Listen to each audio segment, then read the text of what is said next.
All right, let us just hurry up and configure it before our time elapses. So then how do we do that?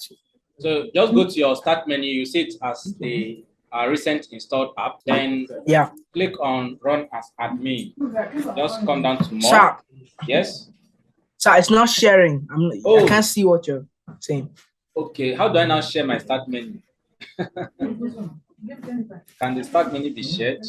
Okay, what you just need to do, just go to your desktop. You see it on your desktop. And I don't think the screen is sharing. Like, just a moment. Just a moment. Just a moment. Yeah. All right. Can you see it now? All right. So yes, you just click on yes, I confirm. Then yes, sir. Okay. Okay. This place that says data sharing. So we are not sending anything. So just click on don't send. IntelliJ IDEA Community 2022.2. Welcome to IntelliJ IDEA Administrator. My screen sharing has stopped. I still see my screen. Okay, you're here. So once you open it, it should bring you to this screen, as you can see on my computer. Okay, yes, I'm right there. All right, so we are going to customize some few things now. Okay. So click on customize.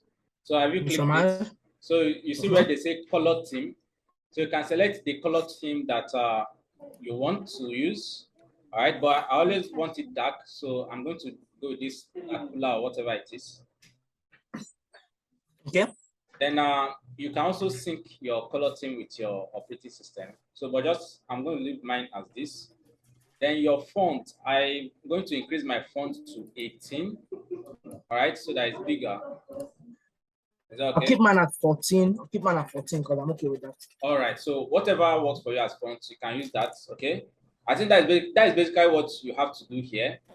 So, in our next class, we'll see how we'll write our first program. Okay. Talking about opening projects and all that. So